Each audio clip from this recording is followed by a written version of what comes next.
Dear audience, আসসালামু আলাইকুম। Dear audience, বরাবরের মতো আজকেও আপনাদের মাঝে বহুত ইম্পর্টেন্ট একটি প্রোগ্রামিং ভিডিও নিয়ে আবারও আপনাদের সামনে হাজির হলাম। আমি Mohammad Suman Patwari, sewing machine doctor YouTube channel এবং sewing machine doctor Facebook page.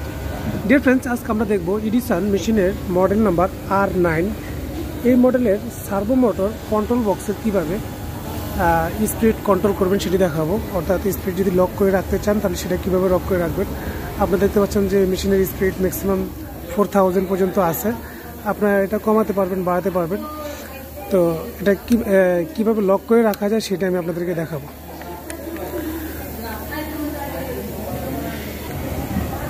তো ডিয়ার ফ্রেন্ডস, আমাদের ইলেকট্রিক সাপ্লাই চলে যাওয়ার কারণে আমরা একটু ওয়েট করলাম।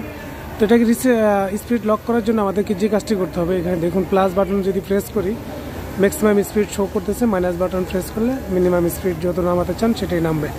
তো আমরা এটাকে লক করে দিব। কততে আপনাদের প্রয়োজন সেটা আপনাদের প্রোডাকশন প্রসেস অনুযায়ী লক করবেন।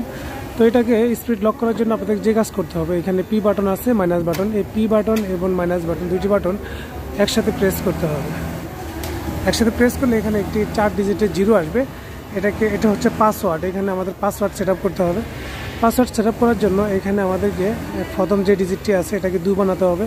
পি বাটন প্রেস করলে ডিজিট ডানের দিকে যাবে। আমরা 2000, এটাকে 1, লাস্টে 3, অর্থাৎ 2013 দিয়ে আমরা এটাকে এস বাটন প্রেস করলে এই দেখেন পাসওয়ার্ডটা খুলে গেল। আর যদি আমরা এটাকে রং করি, দেখেন আমি আবার ট্রাই করতেছি। এখানে যদি আমি যে কোনো একটা উল্টাপাল্টা ডিজিট দিই তাহলে সেক্ষেত্রে কিন্তু এটা খুলবে না। এটা পাসওয়ার্ড হচ্ছে পি বাটন আর মাইনাস বাটন যদি একসাথে প্রেস করি তাহলে সেক্ষেত্রে 4টি জিরো আসা লাগবে। ওই যে এটা আসছে আগেরটা। তো আমরা এটাকে দেখেন 2000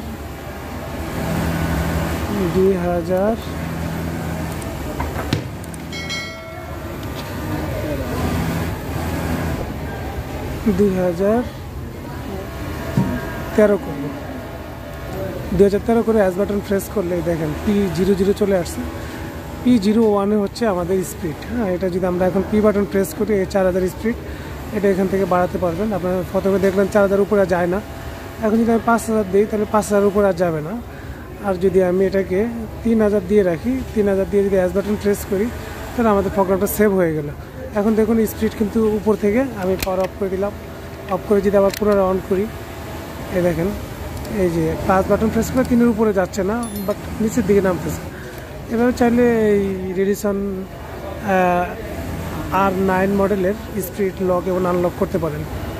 ভিডিও ভালো লাগলে লাইক, কমেন্ট, শেয়ার করে সঙ্গে থাকবেন।